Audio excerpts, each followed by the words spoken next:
Ito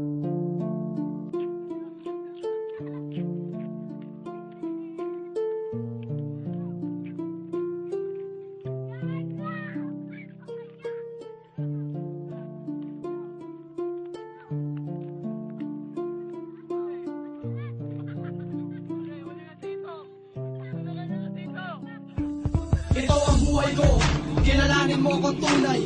Hindi nalalayo sa mga kaibigan na matay. Ngunit ako'y binigyan ng isang pagkakataon ng Panginoon Diyos upang ako ay makabangon. Ito ang buhay ko, kilalanin mo ako. Ang pangalan mo'y Ese, lumaki rin tarantado. Ngunit ako'y binigyan ng isang pagkakataon. Pero ang buhay ko, sa gangsta ko na tinuo. Ako'y dati lang bata-bata hanggang sa ako'y lumaki. Dala-dala ang aking gang na aking pinagmamalaki.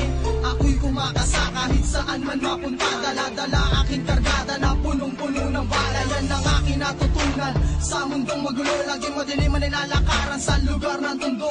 Madami nang bumulagta at maagang siningil. Sa dami ng mamatay sa pamamagitan ng barel. Yan ang aking nasilayan sa aking pagtanda. Kaya sa pinasok kong gulo ako'y nanatiling handa. Handa na ang mga barel, mga kargada pambato. Maiangat lang ang bandera ng gangsang itinayo. Nagrambulan, nagbarilan, may tumumba na isa. Ito bang dapat gawin upang malaman ikay gangsta? Nito ang sitwasyon na papaikutan ng gulo. Kaya kailangan maging matibay sa itinuring kong laro. Ito ang buhay ko, kilalanin mo kong tunay.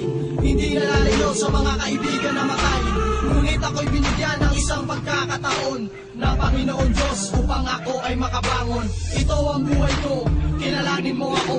Ang pangalan mo'y Ese, lumaki rin tarantado. Ngunit ako'y binigyan ng isang pagkakataon. Pero ang buhay ko, sa gangsta ko na tinuo. Ako ay simpleng tao na pinala din na mahawakan ng lugar na kung saan maraming gago at mayabang. Pilit kong pinaglaban at ako ay sumabay hanggang sa mapasakin ng ilang malawak na tulay.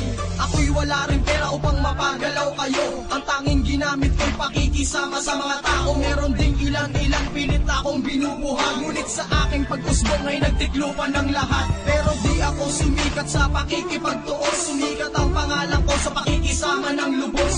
Ako'y naglalakbay sa iba't ibang kalsada. Isang tatay, 6 na anak ang lagi kong kasama. Minsan di ako kilala sa aking pupuntahan. Biglang pagtitripan na lang ilang balang paulanan. Pero di ako natinag sa lakas ng mga putok. Dahil ang tanging nais ko'y makipagpalitan ng putok. Ito ang buhay ko, kilalanin mo kong tunay.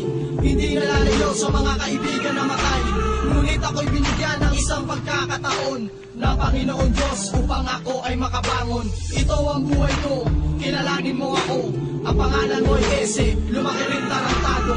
Ngunit ako'y binigyan ng isang pagkakataon. Pero ang buhay ko, sa gangsta ko na tinuo. Huling pagtapak sa lugar sa hip-hop ko na inialay. Sa dami ng mga homeboy kong ako lang ang karamay. Hanggang sa aking pagtanda, ito ay alaala ng mga nakalipas na mga namatay kong tropa. Rest in peace to Snoop and Shell the Eminem boy.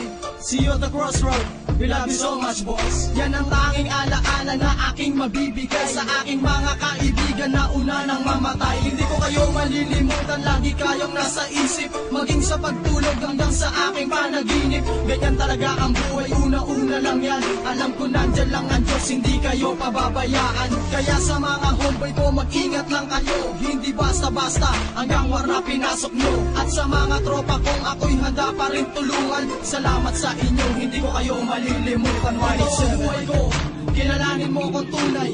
Hindi nalalayo sa mga kaibigan na matay. Ngunit ako'y binigyan ng isang pagkakataon ng Panginoon Diyos upang ako ay makabangon. Ito ang buhay ko, kilalanin mo ako. Ang pangalan mo'y Ese, lumaki rin tarantado.